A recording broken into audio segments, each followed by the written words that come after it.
contemplar los cielos, el firmamento y las estrellas al oír tu voz en los potentes truenos y ver brillar el sol en su cenit. Mi corazón entona esta canción, cuán grande ser, mi corazón entona esta canción, cuán grande ser, cuán grande ser.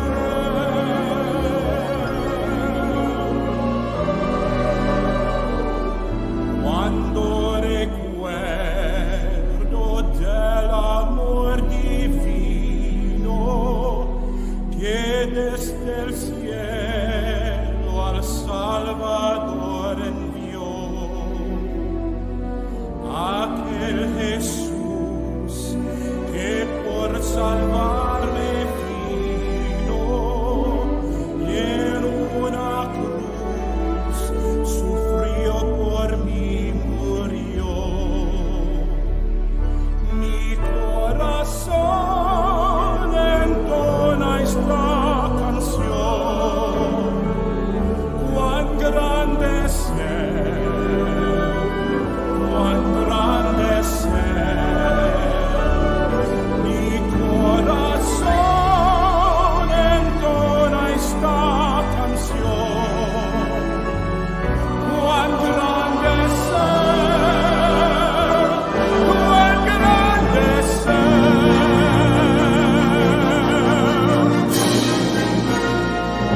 Cuando el Señor te llame a su presencia, al dulce hogar, allí en el esplendor, le adoraré, cantando la grandeza de su poder y su infinito amor.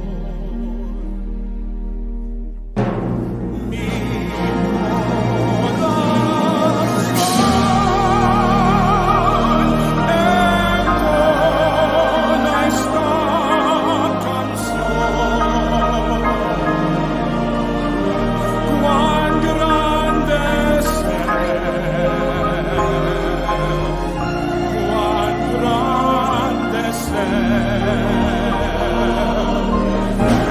Mi corazón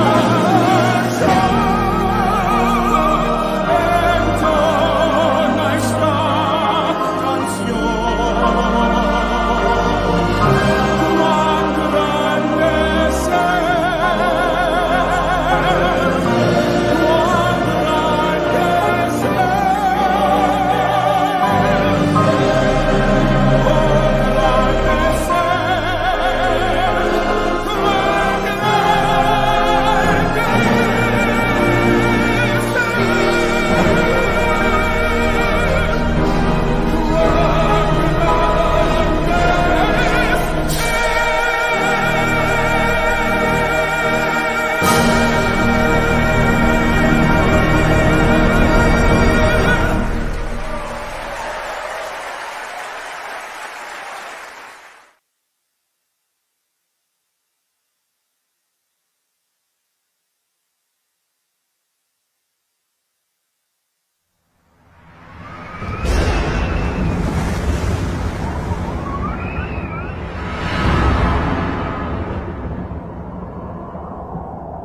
Había predicado durante 3 años y medio, y en tan solo una generación sus enseñanzas transformaron el mundo. cada uno de los ejércitos que un día marcharon sobre la tierra, todos los navíos que cruzaran los mares y todos los reyes juntos, todos ellos no llegaron a influir tanto en la historia del mundo como la vida de este solo hombre. Ahora, 2000 años más tarde, el número de sus seguidores están por toda la tierra. Son miles de millones, aunque las prácticas cristianas raramente se parecen a las verdaderas enseñanzas de Jesús. Esto ya se había profetizado.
Una mujer, un niño y un dragón. A simple vista pueden parecer los ingredientes de un cuento de terror. En realidad, las escenas que acabas de ver son parte de una profecía verídica e impresionante que fue dada al apóstol Juan hace casi 2000 años. ¿Qué nos dice esta profecía de Apocalipsis 12? ¿Señala algo que sucedió hace miles de años? ¿O describe eventos de un futuro cercano? ¿Y quiénes son la mujer, el dragón y el niño? Acompáñanos al adentrarnos en un mundo que pocos conocen, pero del que todos formamos parte. Apocalipsis, la novia, la bestia y Babilonia.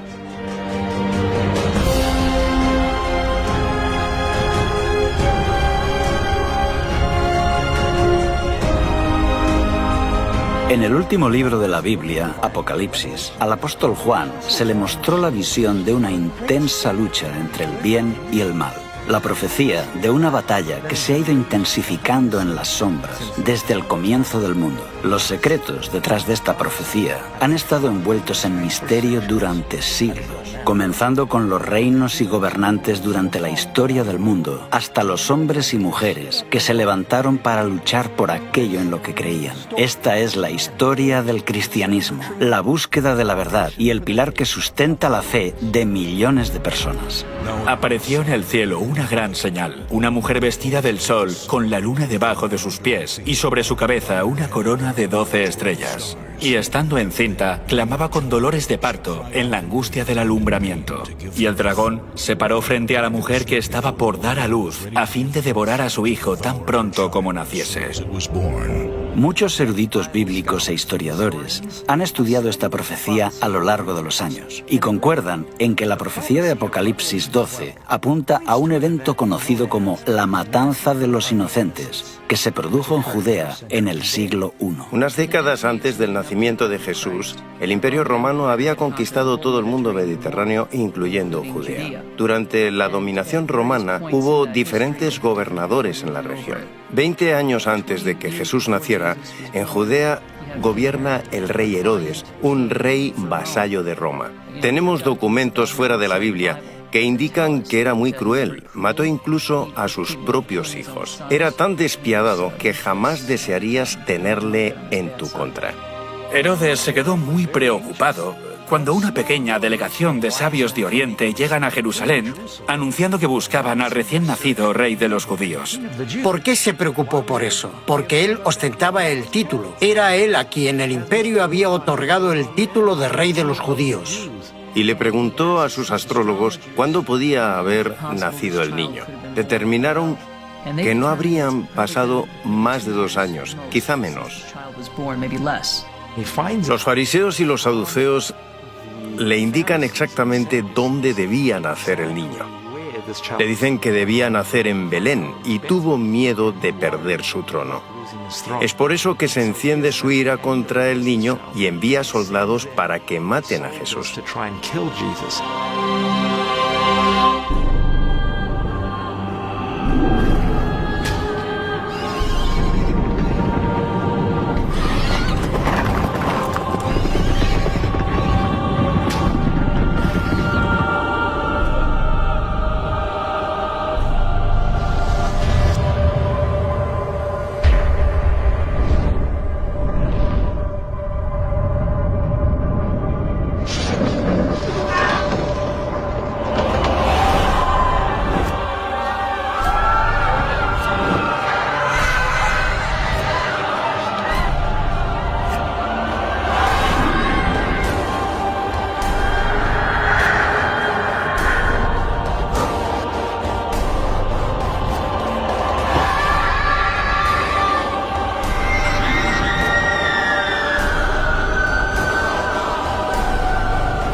La Biblia nos cuenta que esta barbarie fue inspirada por algo más que la envidia de un rey anciano y tirano.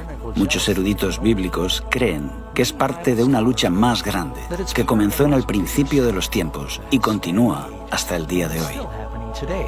Para poder desvelar los secretos de esta profecía, necesitamos primero identificar a los protagonistas, la mujer, el niño y el dragón. El texto dice, apareció en el cielo una gran señal, una mujer vestida del sol, con la luna bajo sus pies y sobre su cabeza una corona de 12 estrellas. Miremos de cerca a la mujer. Sabemos que es el símbolo de alguien o algo. ¿Nos dice la Biblia lo que esta mujer representa? Maridos, amad a vuestras mujeres, así como Cristo amó a la Iglesia y se entregó a sí mismo por ella.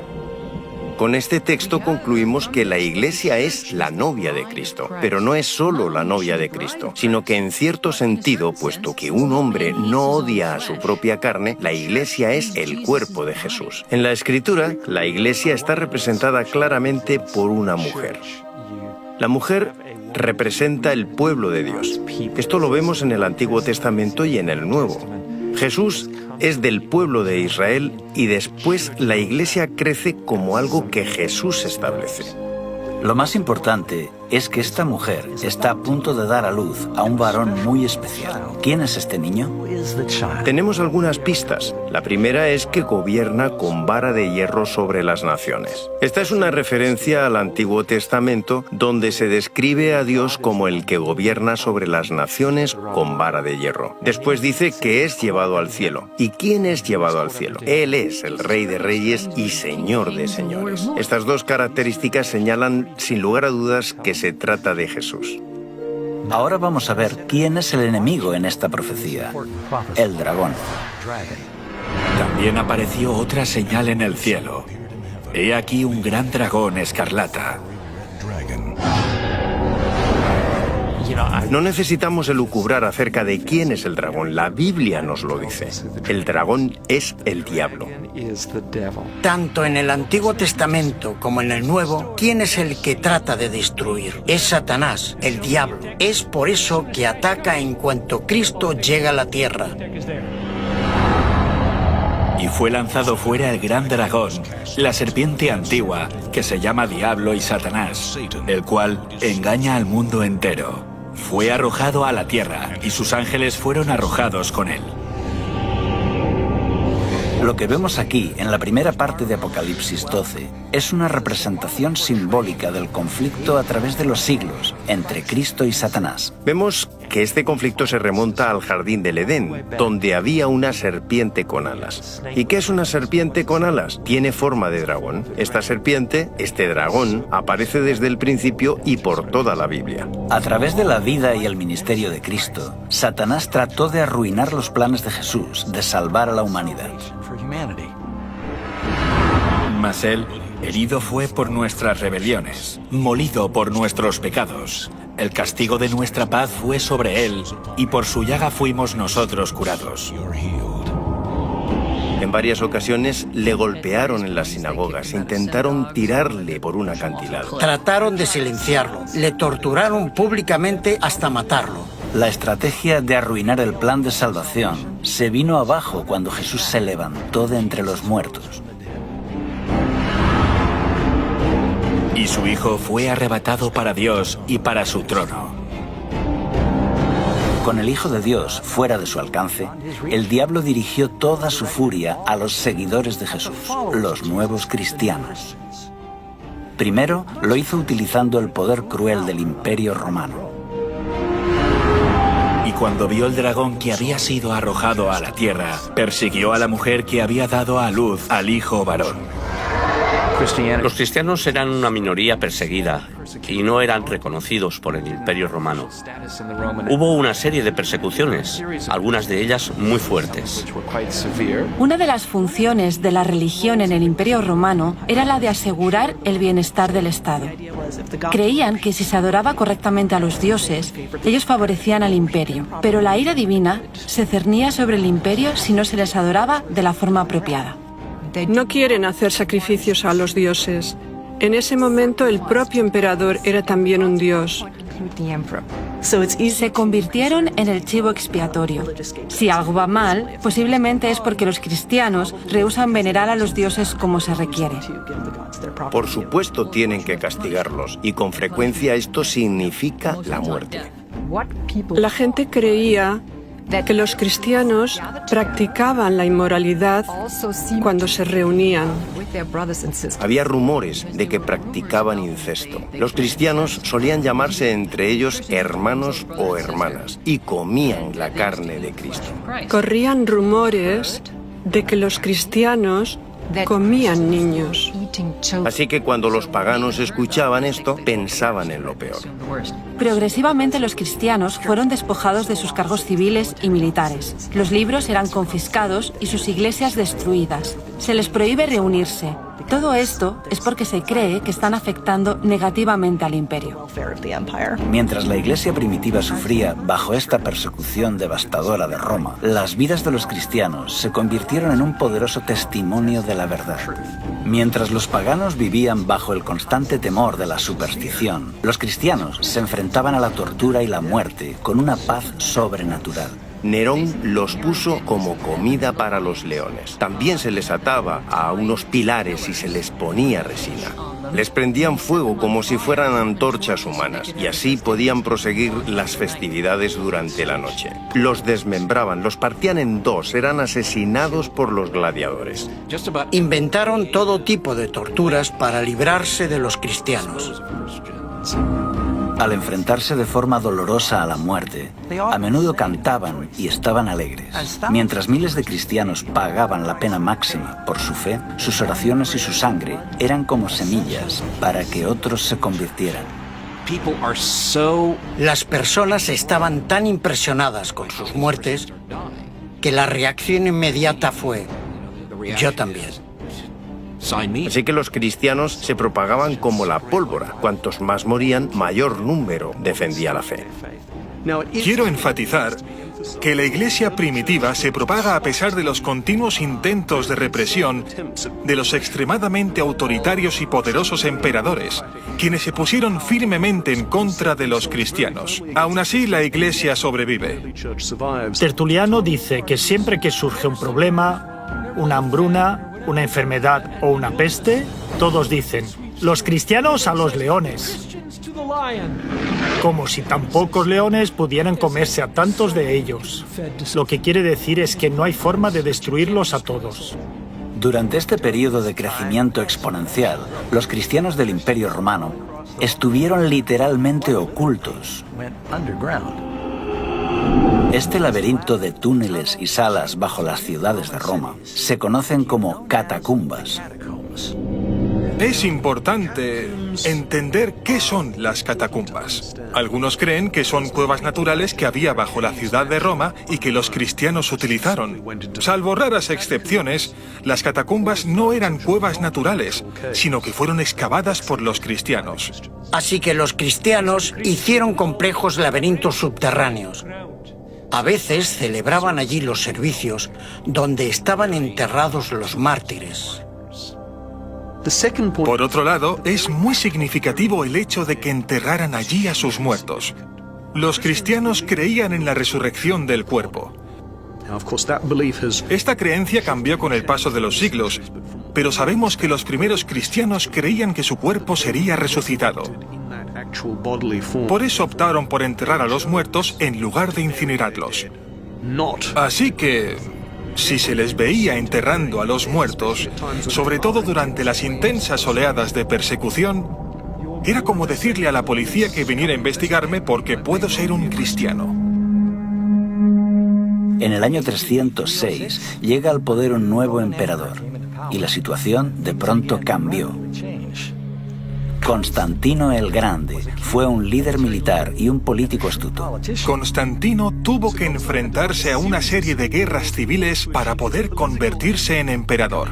Sus intereses eran personales y políticos, no tenían nada que ver con el cristianismo. Desciende de la Galia, que tenía bajo su control, para enfrentarse a Magencio, en Italia.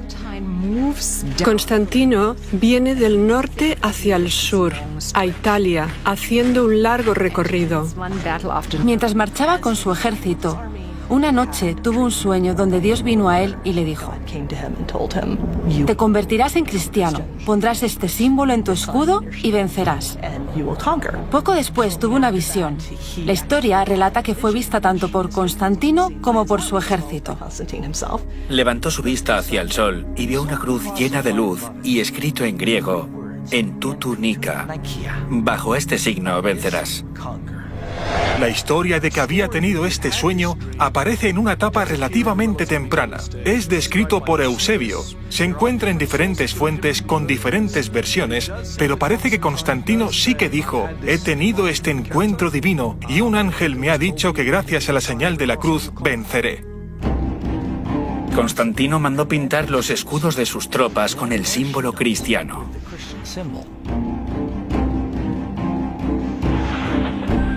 Entonces, su oponente sale de Milán y va hacia el sur para enfrentarse a él.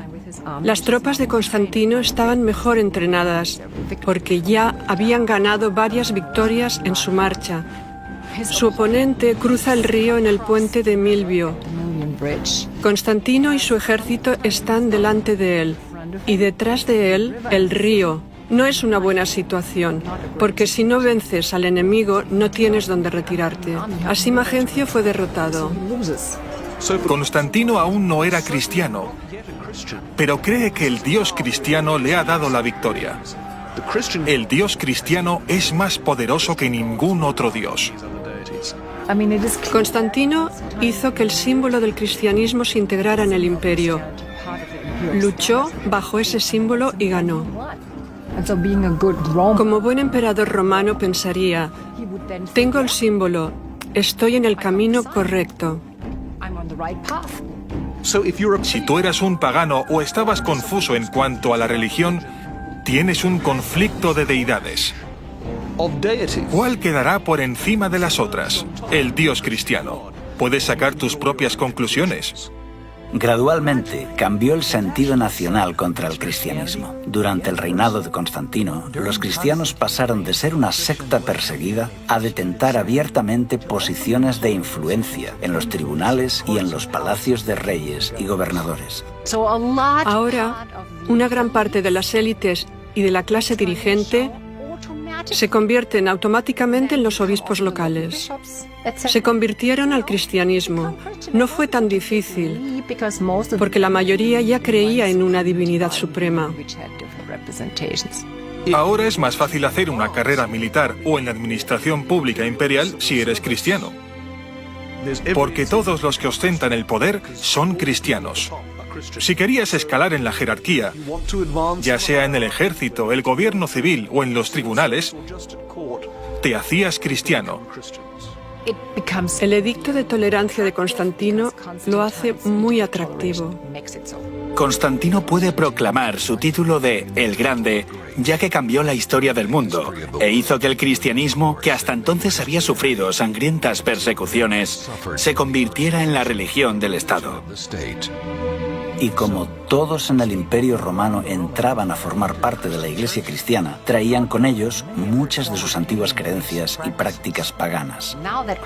Ahora que el cristianismo había alcanzado la legalidad, un amplio número de miembros de las élites lo ven muy atractivo en las siguientes generaciones. La población cristiana aumenta un 10%, luego un 15%, un 25%, pero sobre todo aumenta en las élites. Este es el verdadero cambio. Es ahí cuando el cristianismo se convierte en lo que es hoy. Porque ahora la clase dirigente es cristiana. Con el tiempo, los líderes de la Iglesia comenzaron a vestir sotanas majestuosas y a realizar ceremonias extravagantes que habían formado parte de las religiones paganas. En lugar de los sencillos mandatos de Dios, comenzaron a enseñar supersticiones y tradiciones humanas. Ahora, en lugar de que la Iglesia cristiana convirtiera al mundo pagano, los paganos estaban convirtiendo a la Iglesia. Imaginemos la Iglesia del siglo I como un tren en marcha. El Nuevo Testamento nos describe cómo era la Iglesia. Esa Iglesia entró en un túnel largo y oscuro en los siglos II al IV. Cuando este tren de la Iglesia salió de este largo y oscuro túnel, era tan diferente del tren que entró que uno se pregunta, ¿qué le ha pasado? En el año 391, por orden del emperador Teodosio I, el cristianismo se convirtió en la religión oficial de Roma. La adoración en los templos paganos fue declarada ilegal y todas las prácticas paganas cesaron. Se está intentando cristianizar el imperio. Se quiere cristianizar la cultura pagana existente. Las antiguas basílicas eran en realidad templos paganos. Simplemente ponían una cruz encima y pintaban escenas de santos, héroes y mártires bíblicos. Los cristianos estaban determinados a apoderarse de los templos paganos. Un líder notable de la Iglesia escribe sobre esto en un tratado que ha llegado a nosotros. Refuta los ataques de los paganos en contra del cristianismo. En su argumentación dice, los lugares de culto paganos ahora son lugares de adoración cristianos. Nos hemos apoderado de ellos, los hemos limpiado de la idolatría, los hemos santificado y ahora son lugares donde se adora al único Dios verdadero. ¿Acaso hay otra evidencia más clara que diga que vuestra religión es falsa? ¿Dónde están vuestros dioses que permiten que esto ocurra? En realidad, los cristianos, muchas veces de forma deliberada, tenían la estrategia de acaparar no solo los lugares de culto, sino también los rituales o ideas. Creían que absorbiéndolos avanzarían en la difusión del cristianismo. Lo que no sabemos es hasta qué punto se replantearon esta estrategia y se preguntaron, bueno, ¿hasta qué punto es correcto hacer esto? ¿Y por qué estamos aceptando creencias de otras religiones? La velocidad con que la iglesia primitiva cayó en la apostasía te deja atónito. Aunque millones de paganos fácilmente se unían a la iglesia, se resistían a abandonar sus ídolos. Los romanos y los griegos estaban tan acostumbrados a estar rodeados por los símbolos de sus deidades que siguieron haciendo lo mismo dentro del cristianismo. Muchos nuevos conversos renombraron a sus antiguos dioses con nombres cristianos. Por ejemplo, Pablo, María, Pedro. La estatua de Júpiter se convirtió en Pedro. Tiene un disco solar sobre su cabeza, que indica que en realidad no es Pedro, sino una estatua pagana renombrada. En lugar de Rómulo y Remo, ¿eh? ¿Por qué no mártires? Los grandes mártires, Cosme y Damián, ¿no? Las representaciones de Isis, que aunque Grecia la había asimilado como propia, en realidad era una diosa egipcia, se convierte en la representación de María con su hijo. Ya existía la tradición de representar una madre con su hijo. Está, por ejemplo, en el mitraísmo, en Babilonia, en la antigua Persia. Parece que María adquirió algunas de las atribuciones de otras diosas. Tiene una túnica azul oscuro y está encima de una media luna. Es la madre de todos los dioses. Isis lleva en sus brazos a su hijo Horus. Esta imagen recibe un nuevo nombre, el de María con el niño Jesús. El dios Hermes se convierte en la representación de Cristo como el buen pastor. Asclepio es la imagen que sirve de modelo para muchas representaciones de Jesús. Un dios joven y vibrante, con el pelo rizado y barba corta. Pronto las estatuas de los santos y de Jesús comenzaron a adornar las iglesias. A pesar de que Dios prohíbe claramente esta práctica en los 10 mandamientos, la gente continúa venerando y rezando a estos ídolos.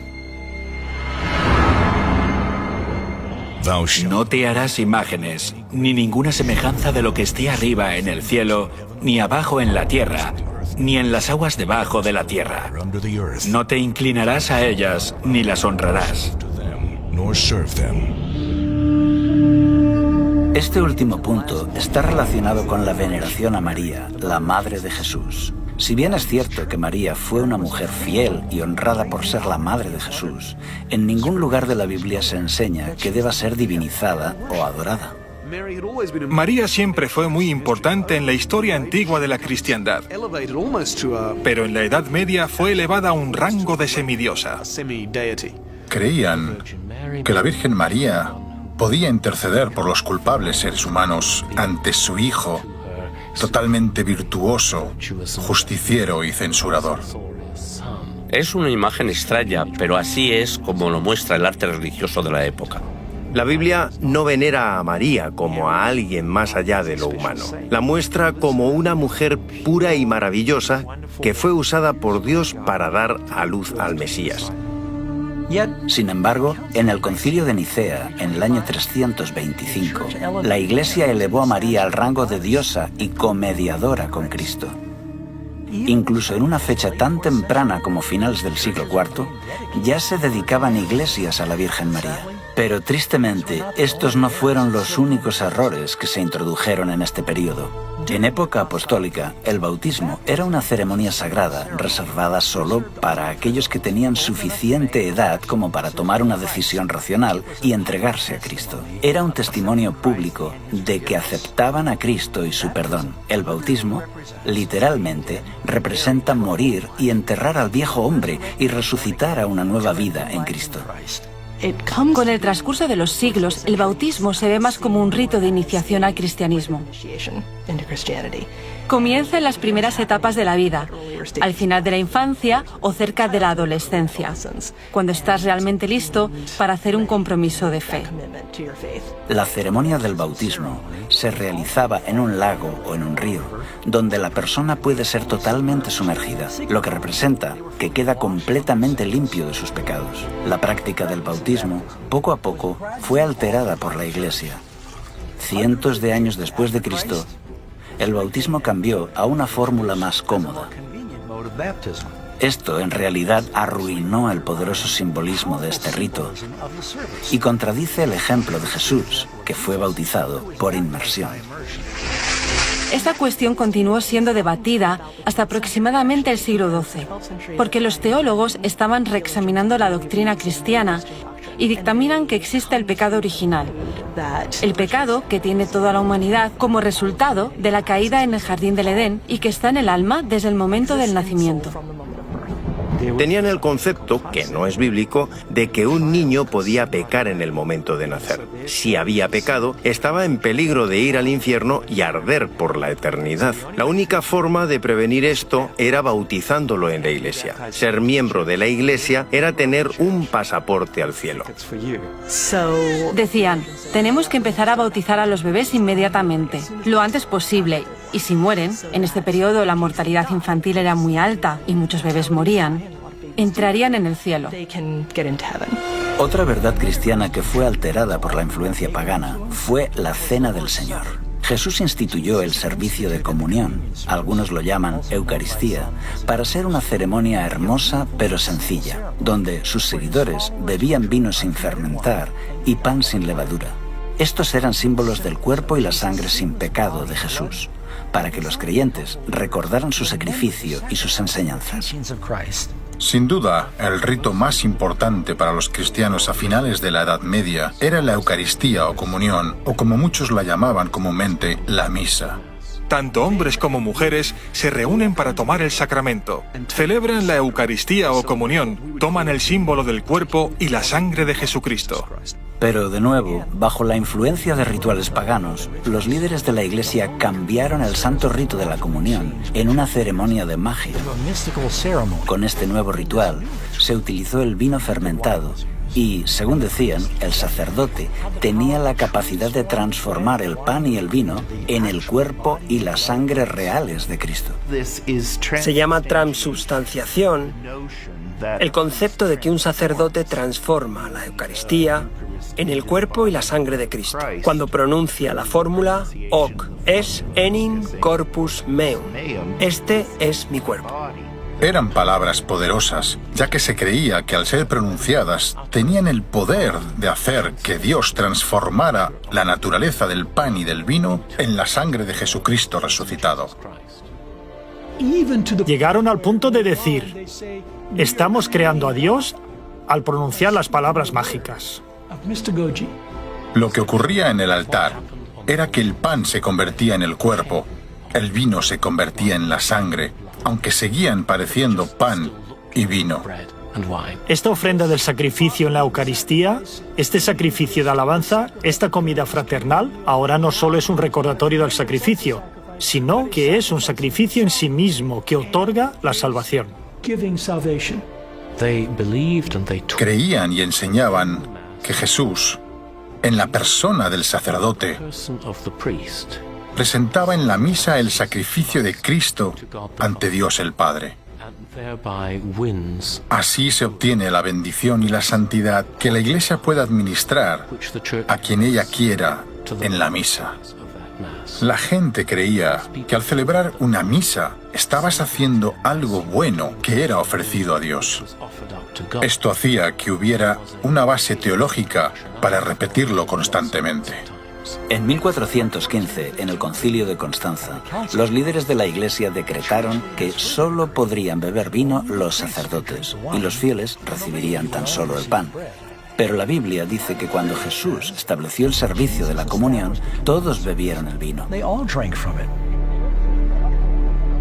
Unos 300 años después de Cristo, la Iglesia comenzó a desviarse de otro de los 10 mandamientos, el cuarto, que requiere que los creyentes recuerden el séptimo día como día de reposo. Acuérdate del sábado para santificarlo. 6 días trabajarás y harás toda tu obra, mas el séptimo día es reposo para Jehová tu Dios. En el Imperio Romano, el judaísmo era una antigua religión y como tal era respetada. Pero los judíos hicieron guerra contra Roma. Aunque al principio su cercanía al judaísmo había protegido a los cristianos, ahora les convertía en el blanco. Los judíos marginaban y perseguían a los cristianos, así que los cristianos trataron de distanciarse. Los líderes de la Iglesia comenzaron a despreciar el séptimo día de descanso de los 10 mandamientos y lo sustituyeron por el domingo, que era más popular entre los romanos. Muchos cristianos erróneamente pensaban que debían ayunar el sábado, pero podían hacer fiesta el domingo. Eso es lo que hacían los paganos, celebraban el domingo, pero ayunaban los sábados. Este no era un concepto judío.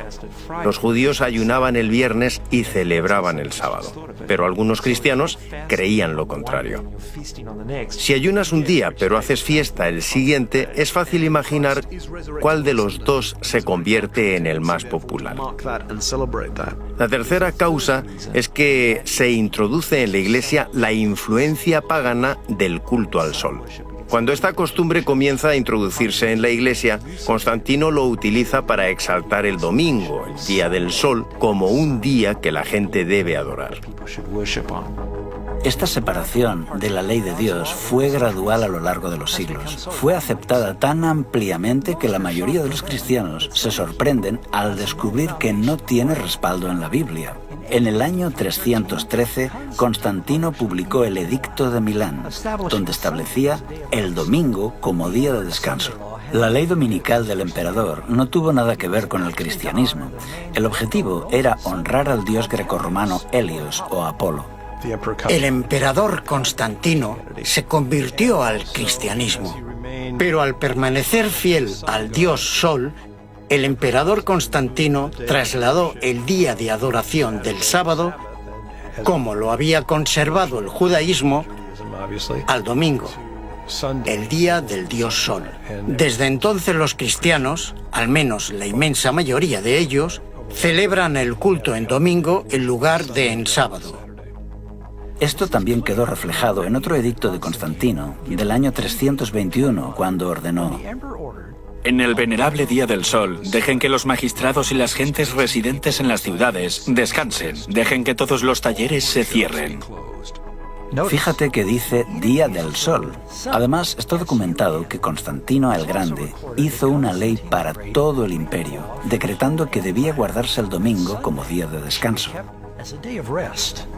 Obviamente, este cambio no se infiltró en la Iglesia de un día para otro. La historia indica que durante décadas se consideró que tanto el sábado como el domingo eran días sagrados. En los primeros años de la Iglesia, claramente se adora el sábado judío. Pero a partir de mediados del siglo III se fue abandonando por la mayoría o estaba en proceso de abandonarse. A comienzos del siglo IV, en muchas partes del Imperio Romano, los cristianos están adorando el domingo. Durante este periodo de tiempo, muchos cristianos seguían observando el sábado y el domingo tenían un servicio recordando la resurrección. Después, cada uno se iba a su trabajo habitual. Con Constantino se habla por primera vez de transferir la solemnidad del sábado al domingo. Siglos antes, el profeta Daniel había predicho que se levantaría un poder religioso que cambiaría los tiempos y la ley. En los 10 mandamientos, solo hay una ley relacionada con el tiempo: el sábado. La doctrina del fuego del infierno también fue distorsionada por la mitología pagana. En el libro de Apocalipsis, la Biblia enseña que después del día del gran juicio, los perdidos serán echados en el lago de fuego. Es entonces que cada persona recibe el castigo de acuerdo a lo que merece, para luego ser consumidos y morir para siempre. Y no temáis a los que matan el cuerpo, Mas el alma no pueden matar. Temed más bien a aquel que puede destruir el alma y el cuerpo en el infierno. Porque los que viven saben que han de morir, pero los muertos nada saben.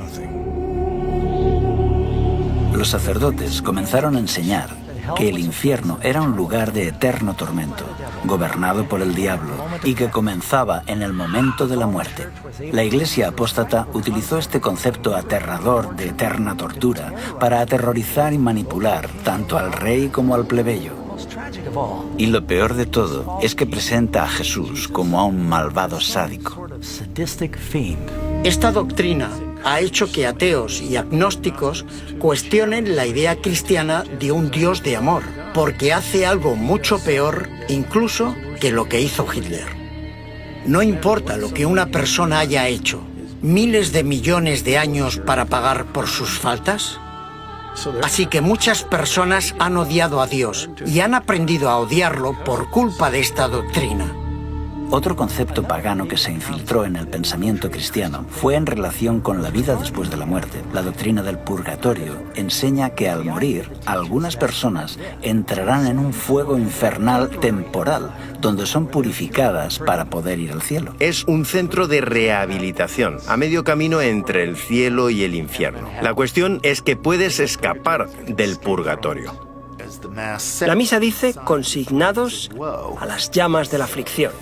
Está llena de bichos y de olores sulfúricos. Es un poco mejor que el infierno, pero no es un día de picnic. La Iglesia desarrolla este concepto gradualmente. Poco a poco, se forma la idea de que cuando alguien muere sin completar sus obras de penitencia, tendrá que pagarlas en algún lugar de sufrimiento post-mortem y así limpiarse de sus pecados que haya cometido en vida. En el medievo, se creía que casi todos serían salvos y redimidos, siempre que estuvieran bautizados. Pero prácticamente todos tendrían que hacer penitencia en el purgatorio por los pecados que habían cometido y que no habían confesado. Así que el objetivo era reducir el tiempo de estancia en el purgatorio. Muchas personas confunden el purgatorio con el infierno. Algunos creen que se puede salir del infierno. No puedes. Si vas al infierno no puedes salir de él. Si eres muy malvado, estás perdido. La maldad está dentro de la mayoría de nosotros, así que ¿cómo podemos ser aptos para el cielo?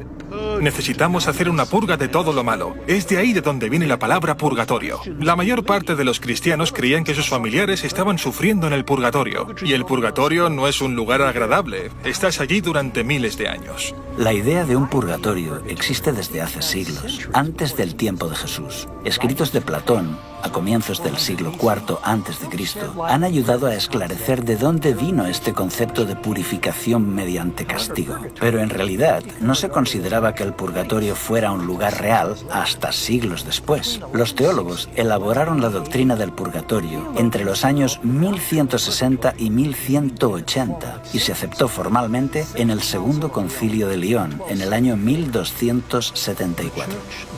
La Iglesia entonces ofrece su apoyo a los muertos que estaban en el purgatorio por medio de oraciones y sacramentos, especialmente la Eucaristía. Esto es perfectamente legítimo. La Iglesia cree que está haciendo lo correcto y los fieles parecían estar dispuestos a dar grandes cantidades de dinero para este fin. Aquí es cuando tiene lugar una extraordinaria proliferación de instituciones fundadas con el objetivo principal de que los sacerdotes hagan misas por las almas de los difuntos durante los siglos XIV y XV. Esta doctrina fue creada para manipular a las masas a cambio de obtener beneficios financieros. La gente gente estaba dispuesta a pagar grandes sumas de dinero para librar a un ser querido de la tortura del purgatorio. Nunca podrían comprobar si realmente esa persona salía del purgatorio, de manera que el dinero continuó fluyendo a los bolsillos de los sacerdotes corruptos. La cabeza de la Iglesia tenía a personas encargadas de recaudar el dinero e incentivar que la gente diera su dinero a la Iglesia a cambio de comprar las almas del purgatorio. Esta creencia en el purgatorio está también basada en el peligroso concepto de que las obras y las oraciones de los vivos pueden alterar el destino de los muertos. Pero Jesús dejó muy claro que no existe ni el limbo ni el purgatorio. Tras la muerte, el siguiente pensamiento consciente de una persona es en la resurrección y en su eterna recompensa. No os maravilléis de esto, porque vendrá la hora cuando todos los que están en los sepulcros oirán su voz. Y los que hicieron lo bueno saldrán a resurrección de vida, mas los que hicieron lo malo a resurrección de condenación. El centro del mensaje del Evangelio es el cómo obtenemos el perdón. Esta fue la gran verdad bíblica que fue adulterada. Se enseñó que si una persona deseaba ser perdonado, primero debía confesar sus pecados a un sacerdote. A esto se le llama el sacramento de la penitencia, más conocido como confesión. Así que para compensar nuestra falta de bondad y nuestras acciones equivocadas, tanto el pueblo como el clero, todos debemos confesar nuestros pecados a un sacerdote. Se debe hacer al menos una vez al año, aunque preferiblemente con mayor frecuencia. Esta práctica tiene varios puntos conflictivos. En primer lugar, esto no se enseña en ninguna parte de la Biblia. Por otra parte, un mortal toma el lugar de Cristo. Y por último, se impide que Dios pueda comunicarse con las personas directamente. Además, coloca al sacerdote en un compromiso, ya que se entera de las malas acciones de sus feligreses. Cuando en la Edad Media una persona iba a un sacerdote a confesar un pecado, había tres fases. En primer lugar, la persona se confiesa. Luego el sacerdote asegura que la persona está absuelta. El pecado se ha ido.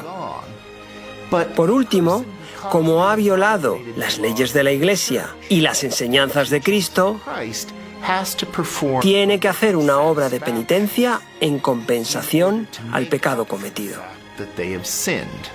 La Biblia enseña que la humanidad no puede hacer nada para salvarse. Es por esto que Jesús vino.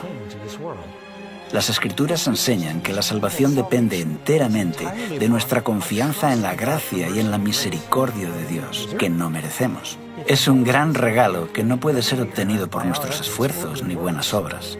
Incluso nuestra obediencia es el resultado del don de la gracia. La doctrina del Nuevo Testamento de la salvación por la fe es hoy ampliamente comprendida y aceptada, pero en la época oscura de la Edad Media era fácil convencer a las masas analfabetas de que tenían que realizar obras para ganar el favor de Dios. Les decían que para que un pecador tuviera la esperanza de apaciguar a Dios, debía pagar grandes sumas de dinero, realizar dolorosas obras de penitencia y una agotadora peregrinación. Esto también incluye la necesidad de recitar oraciones repetitivas como un requisito para obtener el perdón. 40 Ave Marías, 10 Padre Nuestros, poner una moneda en la colecta. En las religiones paganas del mundo, la idea de oraciones o cantos repetitivos no es nueva. Se creía que se podía apaciguar a los dioses con el constante eco de las oraciones o usando palabras mágicas especiales. Jesús claramente nos previno en contra de esa forma de oración. Y orando, no uséis vanas repeticiones como los gentiles, que piensan que por su palabrería serán oídos. Los líderes corruptos de la Iglesia sabían que para mantener su poder sobre el pueblo, necesitaban separarlos de la Biblia, que era lo único que pondría en evidencia sus engaños. Al principio la Biblia no fue apartada de la gente, era accesible. Pero con el tiempo, las personas comenzaron a darse cuenta de las contradicciones y desafiaron al clero. Por eso les convenía que la Biblia no fuera accesible al pueblo llano. Solo los sacerdotes podían interpretar las escrituras porque mezclaban la Biblia con la tradición. Así que la tradición era la norma para interpretar la Biblia y los únicos que entendían esta larga tradición eran los sacerdotes. Ellos podían leer las escrituras, pero la mayor parte de la gente común no. Así se aseguraban que la Biblia se interpretara de forma que armonizara con la tradición. Desde el siglo V al siglo XV, durante 1000 años de historia, se enseñó, y así fue aceptado, que solo los líderes religiosos estaban suficientemente cualificados para explicar los textos sagrados. Al hombre común se le dijo que nunca podría comprender las escrituras sin ayuda de un sacerdote. Con este gran engaño, los miembros de la Iglesia quedaron sumergidos en la oscuridad. Mientras tanto, la Iglesia, que antes era un baluarte de la verdad bíblica, ahora era una organización política corrupta, adornada con ceremonias espiritistas. No es de extrañar que este periodo estuviera marcado por el deterioro cultural, económico y espiritual. Es conocido como el oscurantismo. Es trágico ver cómo en tan solo unos siglos la maravillosa luz que había estado brillando por la resplandeciente Iglesia de Cristo se había disipado por tradiciones paganas. Ahora surge una mujer muy diferente para ocupar su lugar. Y vi a una mujer sentada sobre una bestia escarlata llena de nombres de blasfemia, que tenía 7 cabezas y 10 cuernos. Y la mujer estaba vestida de púrpura y escarlata y adornada de oro, de piedras preciosas y de perlas, y tenía en la mano un cáliz de oro, lleno de abominaciones y de la inmundicia de su fornicación, y en su frente un nombre escrito, un misterio: Babilonia la Grande, la madre de las rameras y de las abominaciones de la tierra. Vi a la mujer ebria de la sangre de los santos y de la sangre de los mártires de Jesús. Y cuando la vi, quedé asombrado con gran asombro. En Apocalipsis 17, Juan ve a una mujer y la describe muy diferente a la mujer pura de Apocalipsis 12. ¿Quién es esta ramera sanguinaria? ¿Y qué es la extraña bestia sobre la que está sentada? Si aún no estás sentado, ahora es el momento de que te sientes. Lo que estás a punto de escuchar puede que te resulte impactante. Solo hay un imperio, una iglesia, una institución que encaje con la descripción de esta profecía, la Iglesia Católica Romana. Esto no significa que todas las personas que profesan esta fe sean malas, o que estén perdidos, o que no sean sinceras. Los creyentes católicos son de los más nobles y han hecho muchas cosas buenas a lo largo de la historia.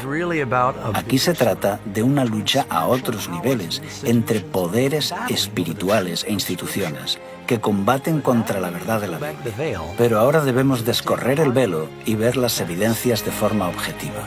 En Apocalipsis 17:1 observamos que esta mujer ramera se sienta sobre muchas aguas. Por suerte para nosotros, el ángel nos explica el significado de este símbolo en el versículo 15. También me dijo: las aguas que has visto donde la ramera se sienta son pueblos, muchedumbres, naciones y lenguas. Así que la mujer reina sobre una civilización densamente poblada. Posiblemente has escuchado en alguna ocasión la frase: todos los caminos llevan a Roma. Durante el apogeo de su imperio, los romanos habían construido una red de carreteras de casi 100.000 kilómetros a lo largo y ancho de sus dominios. Mientras el imperio romano se desmoronaba, la Iglesia de Roma ganaba fuerza. La Iglesia Católica se da prisa por llenar el vacío de poder que quedó tras la caída del Imperio Romano.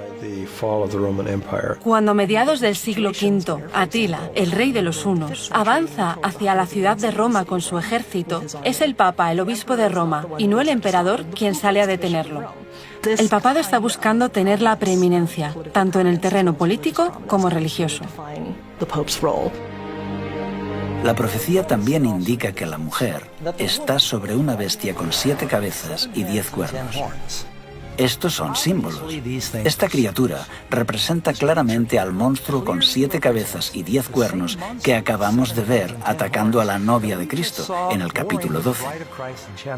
Y es la misma bestia que todo el mundo está obligado a adorar en el capítulo 13. Entonces, ¿qué representan estas 7 cabezas y 10 cuernos? Las 7 cabezas son 7 montes sobre los cuales se sienta la mujer. Y los 10 cuernos que has visto son 10 reyes. Solo hay una ciudad en el mundo que se asienta sobre 7 colinas, una ciudad grande, y esa ciudad es Roma. Así que no hay lugar a duda de que cuando Juan habla de esta mujer, está hablando de Roma. Aquí se puede ver la relación. 7 cabezas son 7 montes. En Apocalipsis 12, 7 cabezas. En Apocalipsis 13, 7 cabezas de nuevo. Aquí se puede ver la relación. Es dentro de la ciudad de Roma llamada la ciudad de las 7 colinas, donde se ubica hoy el Estado Vaticano. Solo hay una iglesia que también es un país independiente y tiene poder político mundial, el Vaticano.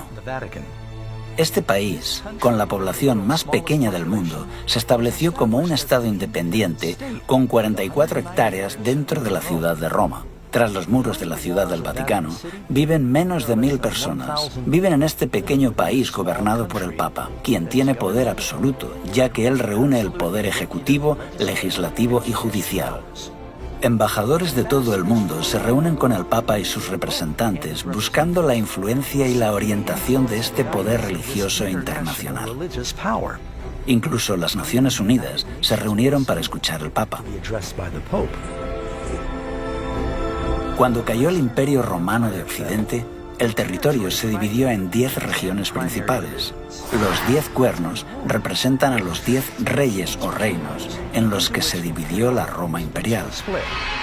Los 10 cuernos describen a Roma, que se divide en 10 reinos más pequeños. El catolicismo, a lo largo de la historia, ha dominado muchos reinos. Vemos que la Iglesia dominó el poder político. La mujer está sobre la bestia. Esto indica que durante muchos siglos ella dominaba.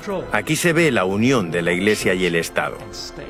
Los nombres de blasfemia son otro elemento clave de esta profecía, que apunta directamente a la Iglesia Católica Romana. Nosotros ocupamos en la tierra el lugar del Dios Altísimo. Esto pone a un hombre mortal en la posición de Dios. Esta es definitivamente la definición exacta de blasfemia. No pretendo con esto cuestionar la sinceridad de ningún papa en específico, pero la profecía está señalando a su posición, a la institución que representa. La mujer está vestida de colores singulares. Se dice que la mujer tiene colores muy concretos. Ya no viste de blanco. En cambio ahora lleva colores que representan realeza y prostitución. Estos colores en concreto vemos que aparecen en la historia de la Iglesia cristiana más adelante. Son los colores de los sacerdotes. No eran tan solo los colores de los césares romanos, sino que, según la Enciclopedia Católica, el púrpura es el color oficial de los obispos y el escarlata el de los cardenales. Además de los colores púrpura y escarlata, vemos que esta ramera o iglesia corrupta tiene muchas joyas. Cuando uno considera los innumerables tesoros artísticos de oro, plata, perlas, la Iglesia Católica Romana es con diferencia la institución religiosa más rica de la tierra. Todos los años vienen turistas de todo el mundo para ver la deslumbrante opulencia de la Iglesia romana. Otra señal preocupante de esta mujer se encuentra en el versículo 6. Vi a la mujer ebria de la sangre de los santos y de la sangre de los mártires de Jesús. La historia revela que la Iglesia de Roma fue la mayor opresora de los cristianos y judíos a lo largo de los siglos. De hecho, los historiadores señalan que más de 50 millones de mártires fueron víctimas de la terrible Inquisición y persecuciones de la Iglesia de Roma. Lo que tenemos aquí es una profecía que dice que la Iglesia entablaría una terrible persecución. Eso es exactamente lo que sucedió.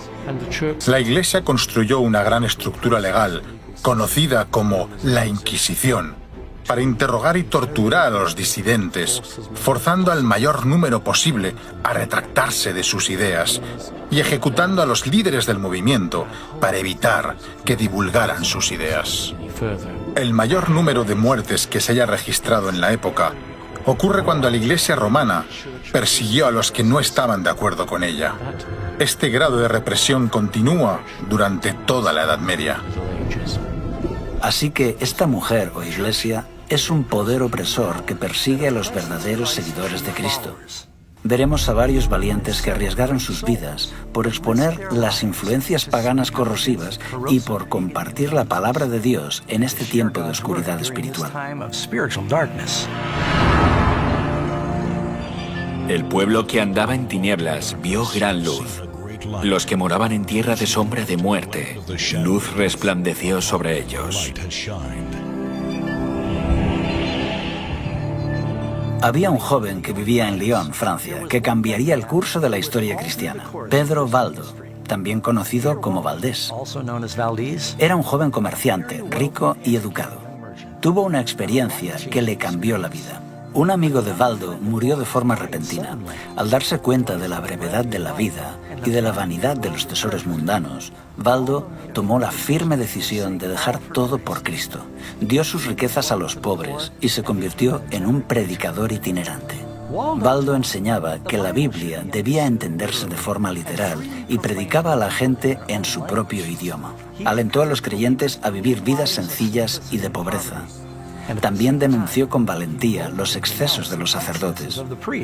Alrededor del año 1170, Pedro Valdo había reunido un gran número de seguidores, llamados los pobres de Lyon. Pedro Valdo inspiró el movimiento valdense, un grupo de creyentes en la Biblia que vivían en Francia e Italia. Era un católico laico que se inspiró en el ejemplo de la iglesia primitiva. Organizó un grupo de predicadores que viajaban enseñando el Evangelio. Predicó en contra de la transustanciación y la misa. Algunos de ellos sí que acudían a misa, pero hacían también sus propios servicios de culto. Cuando los inquisidores oficiales patrullan por Europa, comienzan a encontrar por todas partes personas a las que llaman valdenses. Eran pequeños grupos que estaban esparcidos por toda Europa. Eran gente sincera. La mayoría solían asistir a iglesias católicas, pero recibían a pastores itinerantes que viajaban 1 o 2 veces al año para predicarles, quizá anualmente o cada 2 años. Allí donde Pedro Valdo iba, vio que las personas estaban deseosas de conocer la verdad. Él creía que había hambre de la palabra de Dios. Así que Valdo le pagó a un clérigo para que le ayudara en la traducción del Nuevo Testamento al francés. En Lyon, Valdo encargó a religiosos eruditos que prepararan una traducción de una porción de la Biblia y de algunos escritos de los padres a la lengua vernácula. Sería algo entre francés y provenzal. Esta tradición de obtener copias de la escritura en la lengua común de la gente parece haber comenzado en las comunidades valdenses. Llevaban consigo las escrituras, actuaban como comerciantes y negociantes y compartían las escrituras con el pueblo. Incluso hay referencias de que enviaban jóvenes a las grandes universidades y escuelas de la región. Allí podrían compartir su fe y comprender la teología de la época y de esa forma alcanzar a una comunidad más amplia. Pero Roma no podía tolerar por más tiempo esa libre circulación del Evangelio entre los campesinos. En 1179, el Tercer Concilio de Letrán condenó oficialmente las ideas de Valdo como heréticas. Más adelante, él y sus seguidores fueron excomulgados. Expulsados de Lyon, los valdenses se refugiaron en los valles altos del Piamonte y en los Alpes franceses. Aquí Cada familia hizo de la Biblia su tema de estudio. Se memorizaron los evangelios de Mateo y Juan y muchas epístolas. Al no disponer de imprenta, se dedicaban a copiar a mano las escrituras.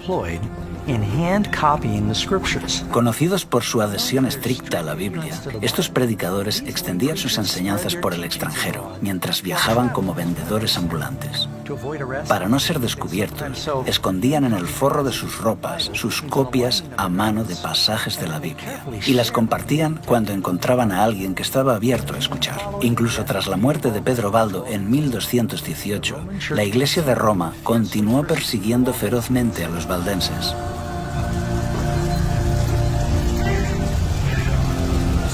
Durante siglos fueron perseguidos y condenados a muerte en diferentes países europeos.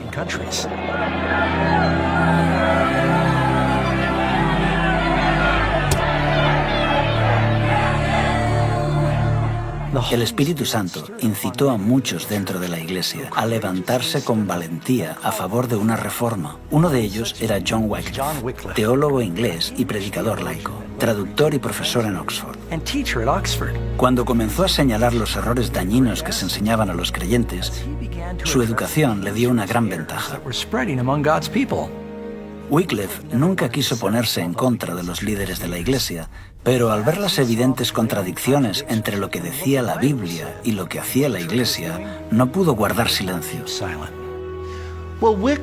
Es extraño que alguien como Wycliffe se convirtiera en hereje porque era catedrático de Oxford.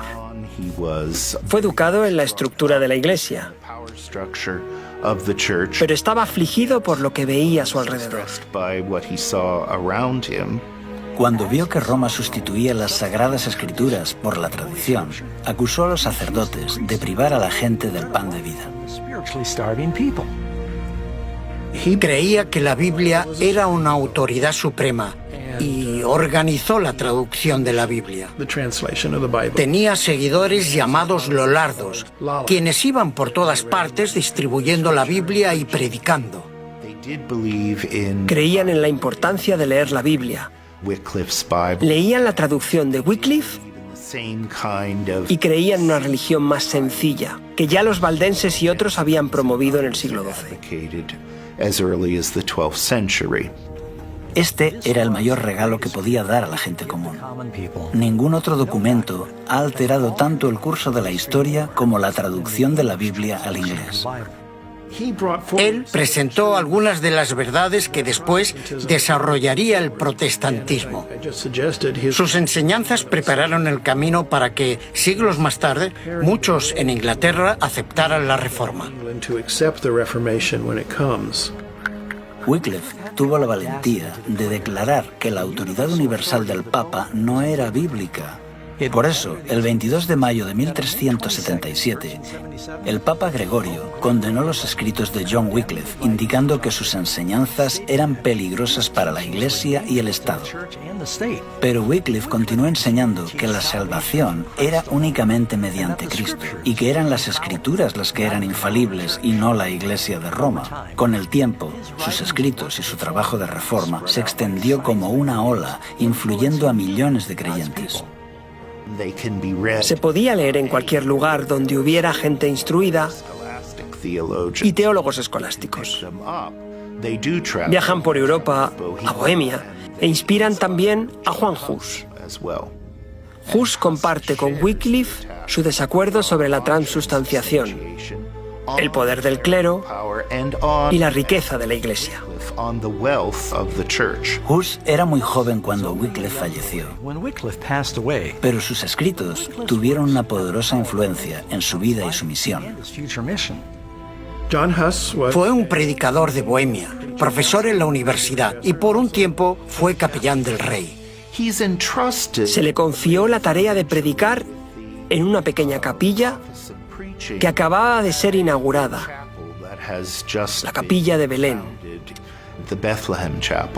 Igual que Wycliffe, Juan Hus predicó las Escrituras en el idioma del pueblo, una práctica que ahora la Iglesia había prohibido, pues toda la misa se hacía en latín. Predicó en la lengua vernácula, Los bohemios tenían las escrituras en su propio idioma, a pesar de los concilios de la Iglesia. Es por esto que entra en contacto con las enseñanzas de Wycliffe. Especialmente ataca la transustanciación y la riqueza y el poder de la Iglesia. Caminando un día por la ciudad, Hus vio dos pinturas que dos hombres mostraban a modo de protesta silenciosa. Cada uno de los lienzos reflejaba una escena diferente. En uno de ellos estaba la imagen humilde de Jesús entrando en Jerusalén con sus discípulos. En el otro lienzo estaba la imagen del Papa vestido con ropas ricas y lujosas, transportándose en una litera y seguido por una majestuosa procesión. Las pinturas presentaban el contraste entre Jesús, quien dijo que las zorras no tienen guaridas y las aves de los cielos nidos, pero el Hijo del Hombre no tiene dónde reclinar su cabeza, con el esplendor y la magnificencia del palacio papal y su séquito. Movido por estas imágenes, comenzó a denunciar públicamente el orgullo, la ambición y la corrupción del clero. Sin miedo, hizo un llamado de reforma a la Iglesia. Si había que interpretar las escrituras según lo que la Iglesia creía, ¿cómo se podían corregir sus errores? No hay nadie que revise los errores. No se puede corregir a la Iglesia. Creo que este es el problema de base, el problema que hizo que la Iglesia comenzara a equivocarse y siguiera equivocándose. Juan Hus fue invitado a Constanza, Alemania, a defender sus críticas a la Iglesia de Roma. Segismundo, rey de Hungría y más tarde del Sacro Imperio Romano, le garantizó un salvoconducto, pero nada más llegar Hus a la ciudad, fue arrestado y puesto en el calabozo en el castillo de Gottlieben. El rey Segismundo estaba muy enfadado porque habían encarcelado a Hus y amenazó al concilio de la Iglesia, pero el concilio convenció a Segismundo de que las promesas hechas a un hereje no eran vinculantes. El 6 de julio de 1415, el concilio se reunió en la catedral después de la misa. Es entonces cuando Juan Hus es llevado a juicio. Se le pidió que defendiera su posición. Mientras lo hacía, afirmaron que había dicho una herejía. Así fue atrapado y condenado por herejía. Los guardias se lo llevaron para ser ejecutado. En el lugar de su ejecución, Hus se mantuvo firme. Mientras subían las llamas, pudo elevar su voz en canto. Al morir, Hus predijo que en 100 años Dios levantará a un hombre cuyo clamor por una reforma no podrá ser reprimido. Martín Lutero creció en un hogar humilde en Mansfield, Alemania. Teólogo, compositor y sacerdote, es posiblemente el reformador más conocido del siglo XVI. Nació el 10 de noviembre de 1483, casi 70 años después de que Juan Hus muriera en la hoguera. Nació en una familia trabajadora, de clase media, y tenía varios hermanos y hermanas. Lutero desarrolló un carácter firme. La familia de Lutero fue hasta cierto punto una familia de grandes triunfadores. Fueron muy estrictos con el joven Martín, según contó el propio Lutero. Querían que su hijo tuviera estudios universitarios. De joven se preparó para ser abogado. Tuvo una experiencia impactante que cambió el curso de su vida para siempre. Lutero estaba atrapado en una tormenta y teme por su vida. Está fuera y tiene miedo de que le alcance un rayo. Los relámpagos caen delante y detrás de él, a un lado y a otro. Lleno de terror, clama y promete que si un santo le salva, se hará monje. Clamó a Santa Ana, la santa de las causas perdidas. Santa Ana, líbrame y me haré monje. Y cumplió su palabra. A pesar de las furiosas protestas de su padre, Lutero dejó sus estudios de Derecho, vendió sus libros y entró en el monasterio agustino de Erfurt. para dedicarse por completo a la vida monástica. Con un anhelo desesperado por obtener la salvación, practicó ayunos frecuentes y largas horas de oración. Vivía de forma muy austera y sus confesiones no tenían fin. Si algunos consiguieran entrar en el cielo por su vida de monje, yo sería uno de ellos. Había un confesor que percibió en Lutero un alma especialmente sensible. Este confesor se dio cuenta de que Lutero necesitaba enseñar la Biblia. Así que Lutero se convierte en profesor de teología y predicador en la iglesia local, además de miembro de la comunidad religiosa de los monjes agustinos. Básicamente, desempeña 3 trabajos. En Wittenberg aprendió a estudiar la Biblia en las lenguas originales. Pronto comenzó a compartir en sus clases las verdades que estaba aprendiendo, y a sus estudiantes les encantaba. En 1510, Lutero hizo una peregrinación para visitar la sede de la Iglesia en la ciudad santa de Roma. Le repugnó presenciar la terrible avaricia y maldad que vio a todos los niveles del clero. Tenía grandes esperanzas puestas sobre la ciudad santa, pero se derrumbaron al contemplar el estilo de vida decadente de los monjes y sacerdotes. Esto estaba en fuerte contraste con la vida humilde en Alemania, pero su mayor descubrimiento estaba aún por llegar. Estaba en Roma subiendo por las escaleras de Pilato cuando escuchó una voz que decía: «El justo por la fe vivirá». Así que subía por la escalera de Pilato de rodillas, porque afirmaban que esto hacía que te quemaras menos tiempo en el purgatorio. Mientras miraba a su alrededor, de pronto pensó: ¿qué estamos haciendo? La Biblia dice que uno se salva por la fe, así que se levantó y se fue. Esto marcó un antes y un después. Lutero llegó a comprender la importancia de confiar en los méritos de Cristo para obtener el perdón. Tras regresar de Roma en 1512, Lutero fue galardonado con un doctorado en divinidades por la Universidad de Wittenberg. Comenzó a predicar valientemente que los cristianos no deben aceptar ninguna doctrina ajena a la Biblia. Este principio de sola escritura será el lema de la lucha de la Reforma. En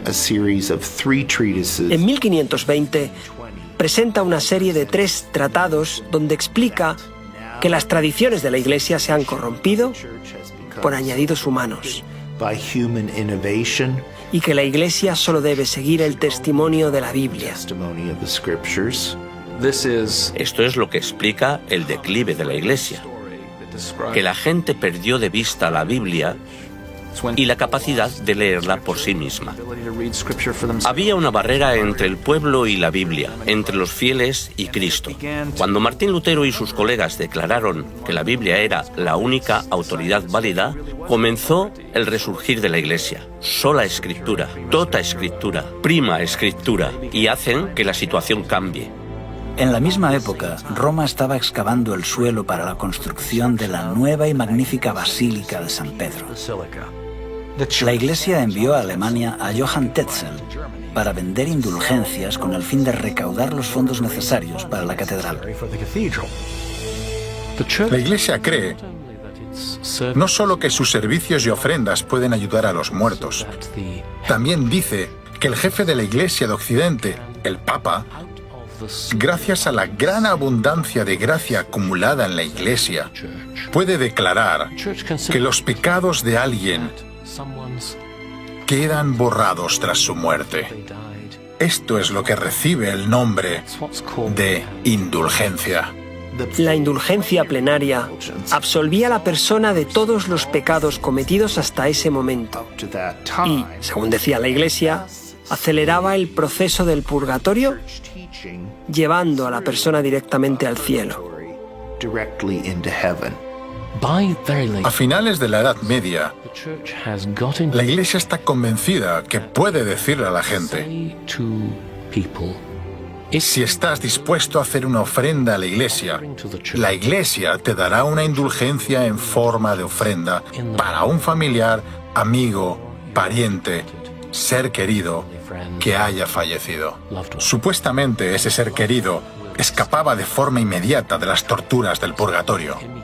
Esto se hizo una creencia muy popular en los siglos XIV y XV.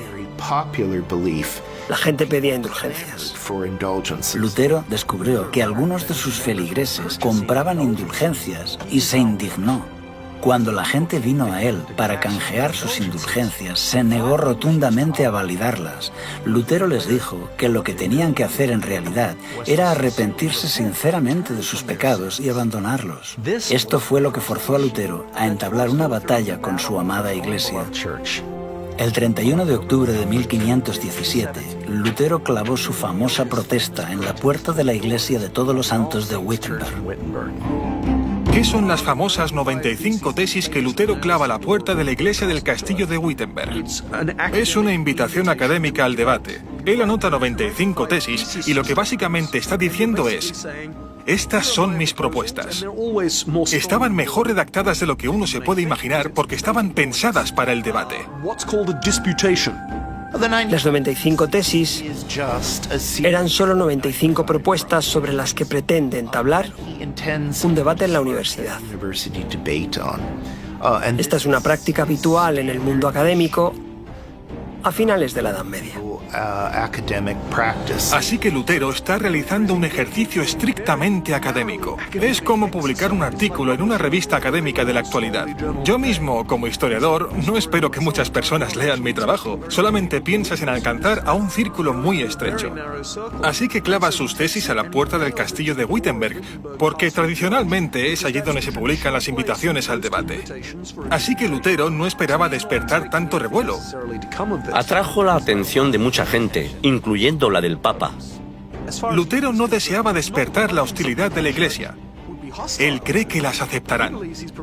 De hecho, si nos remontamos a los padres de la Iglesia, incluyendo a San Agustín, encontramos en sus escritos muchos puntos que concuerdan con lo que Lutero decía. Así que Lutero esperaba que la gente dijera: «Oh, genial, gracias por aclararlo». Tal vez fue un poco ingenuo, pero posiblemente es el resultado de su formación académica. Él no pretendía ni mucho menos empezar un nuevo movimiento. Pero lo que en realidad sucedió es que la Iglesia no aceptó lo que Lutero tenía que decir. Se emitió una bula papal. La bula es un decreto de la Iglesia. En ella se condenaba a Lutero y sus escritos y declaraba que debían ser quemados. La bula fue enviada a Wittenberg, donde en lugar de quemar los escritos de Lutero, Lutero reunió a un gran número de personas y quemó la bula papal. La quema de la bula papal fue un duro golpe. Se había desafiado a Lutero y él había respondido. Lutero dice: «Vale, tú me condenas a mí, pero yo te condeno a ti, porque lo que aquí está en juego es la verdad. Así que, si la Iglesia condena la verdad bíblica, entonces la Iglesia debe ser el anticristo. Es así como él la llama». Claro, cuando llamas a alguien el anticristo, es bastante difícil llegar a un acuerdo. Así que el emperador alemán organizó una audiencia donde acudieron todos los príncipes y sacerdotes importantes. Es la Dieta de Worms. Aquí acudieron representantes de todos los príncipes, nobles y ciudades libres del imperio. Lutero tiene la esperanza de poder debatir. La Iglesia sabe que Lutero es muy elocuente y no van a darle la oportunidad de hacerlo. Le colocaron en medio de la sala, le mostraron sus libros y le preguntaron dos cosas. ¿Estos libros son tuyos? ¿Y vas a retractarte? ¿Rechazas las doctrinas que has escrito en ellos? No respondió inmediatamente. Dijo: «Sí, son mis libros, pero en ellos hay muchas cosas escritas y necesito tiempo para pensarlo». Casi pierde sus nervios, pero logra controlarse y al día siguiente viene y comienza a jugar con las palabras. Cuando le dicen: «¿Estas son tus obras?» y «¿te retractas de ellas?», Lutero responde: «¿Pides que me retracte de todas mis obras? Todos en la Iglesia están de acuerdo con algunas de ellas. He escrito sobre ciertos males en la Iglesia y muchos en la Iglesia están de acuerdo con esto». Intentan debatirlo, pero las autoridades no van a permitir esto. Dicen: «No, solo responde, ¿te vas a retractar?». Este es un momento heroico, especialmente porque Lutero cree que esto le va a conducir a la muerte. Es sei denn, ich durch das Zeugnis der Schriften oder durch klares Überzeugen. A menos que se me convenza mediante el testimonio de la Biblia o claros argumentos de la razón, pues no creo ni a papas ni concilios. He sabido que muy a menudo han errado y se han contradicho entre sí. Mi conciencia está cautiva de la palabra de Dios. No puedo retractarme y no me retractaré de nada. Pues ir contra la conciencia no es seguro ni correcto. Esta es mi posición. No puedo obrar de otro modo. Que Dios me ampare. Amén. El concilio no pudo decir mucho en respuesta a esto, pero Lutero fue declarado un criminal. Sus escritos fueron prohibidos y ordenaron su detención. El documento decía: queremos que sea arrestado y castigado como un hereje notorio. A Lutero se le había dado un salvoconducto para ir a la dieta de Worms, tal y como se le había dado a Huss para acudir al concilio de Constanza unos 100 años antes. Algunas autoridades instaron al emperador Carlos V a ignorar el salvoconducto, así como Segismundo lo había hecho con el salvoconducto de Huss. Pero Carlos V no quería ser conocido como el segundo emperador que había incumplido un salvoconducto. Cualesquiera que fueran los motivos, Lutero pudo salir de la ciudad y emprendió el camino a casa. Creía que posiblemente alguien lo mataría en el camino porque había una recompensa por su cabeza. En lugar de eso, Lutero fue secuestrado por agentes de Federico el Sabio, quien había decidido esconder a Lutero por un tiempo. Lo escondió en el castillo de Warburg. Nadie sabía lo que le había ocurrido a Lutero. Muchos creyeron que estaba muerto. Durante un año, en este exilio solitario al que Lutero se refiere como mi Patmos, el ex sacerdote continuó su prolífico trabajo de escritura. Incluso se las arregló para traducir el Nuevo Testamento del griego al alemán. 72 años antes de que Lutero completara su traducción del Nuevo Testamento, Gutenberg había cambiado la historia con la invención de la imprenta. Con esta nueva e increíble tecnología, la verdad de Dios comenzó a extenderse por toda Europa como las hojas de otoño. Así que en medio de esta gran reforma, el Señor armó a su pueblo con la espada de su palabra. Sobre esta misma época, se levantaron otros grandes campeones de la verdad dentro de la Iglesia de Roma. Entre estos hombres valientes que exhortaban al pueblo para que regresaran a las Escrituras, se encuentra Philip Melanchthon, William Tyndale, Juan Calvino y John Knox, por nombrar solamente algunos de ellos. Al tiempo que los reformadores predicaban y la imprenta trabajaba a toda máquina, el pueblo en masa estudiaba la palabra de Dios. Gradualmente, la luz de la verdad comenzó a romper las cadenas de error y la superstición que habían atado a las personas durante siglos. Como un soplo de aire fresco en primavera, Europa experimentó un renacimiento religioso. Y conoceréis la verdad, y la verdad os hará libres. El libro de Apocalipsis también predice que en el tiempo del fin, el dragón, Satanás, intensificará una vez más sus esfuerzos para perseguir a la Iglesia de Dios. Esta Iglesia está compuesta por todos los que guardan los mandamientos de Dios y tienen el testimonio de Jesús. Apocalipsis nos advierte que en los últimos días se creará una falsificación de la Iglesia muy convincente que adulterará la verdad de las Escrituras. Jesús advierte que el dragón engañará al mundo entero. Porque se levantarán falsos cristos y falsos profetas, y harán señales y prodigios para engañar, si fuese posible, aún a los escogidos. Poco tiempo después de este engaño final, Cristo volverá. Vendrá por una iglesia que ha sido purificada de falsas tradiciones y paganismo. Será una iglesia que exige un "así dice Jehová" para cada doctrina que sostiene. Jesús también dijo que cuando Él regrese, el mundo estará imbuido en el egoísmo, la violencia y la maldad. Y oiréis de guerras y rumores de guerras, porque se levantará nación contra nación, y habrá pestes, y hambres, y terremotos. El amor de muchos se enfriará, y entonces vendrá el fin. Esta guerra espiritual se ha ido intensificando con el paso de los siglos. Es evidente que esta profecía se está cumpliendo rápidamente. conforme la batalla arrecia, todos nos enfrentamos a una elección. Escogeos hoy a quién sirváis. Amigos, hemos visto cómo la gloriosa luz de la Iglesia de Dios fue ensombrecida y distorsionada por la mitología. Hemos visto también cómo los primeros cristianos fueron seducidos gradualmente para adoptar rituales paganos y tradiciones en lugar de la verdad bíblica. Pero entonces Dios levantó a hombres y mujeres fieles para resistir a los errores de todo un imperio. Ahora la historia se repite. Pronto todos se unirán a la Iglesia de Cristo o a la bestia de Babilonia. ¿A cuál de los dos grupos quieres pertenecer? La Biblia es clara. La evidencia es irrefutable. La decisión es tuya.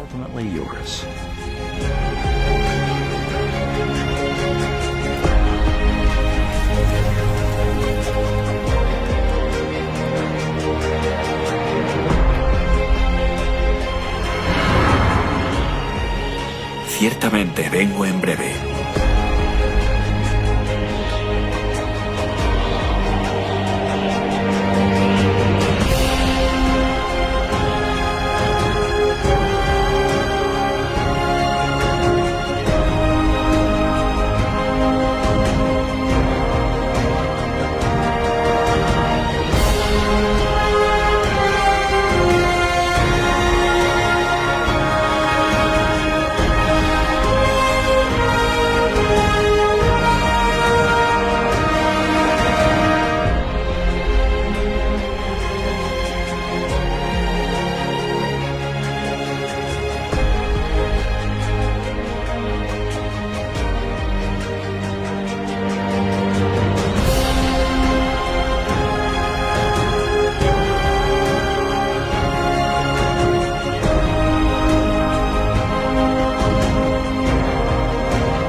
Está vacío y las calles solas están.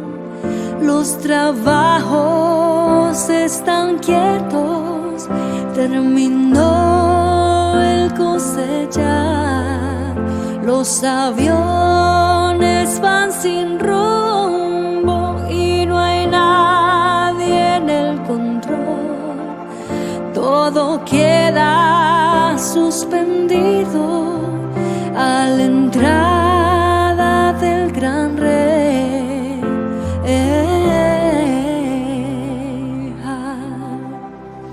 El rey ya viene, oh, el rey ya viene, ya se escuchan las trompetas y su rostro veo ya.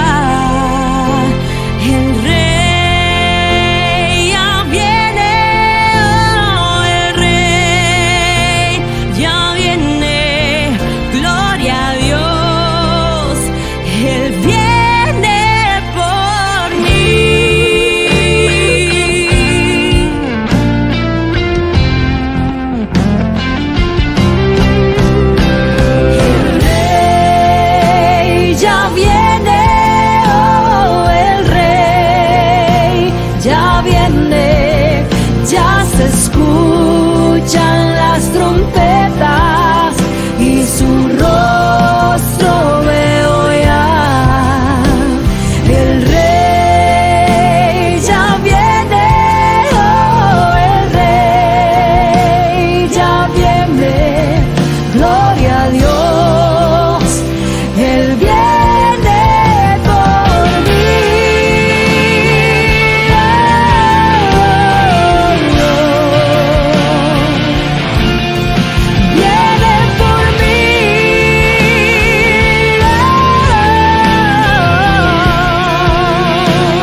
su sangre me ha salvado, su poder me ha levantado. A Dios sea la gloria por lo que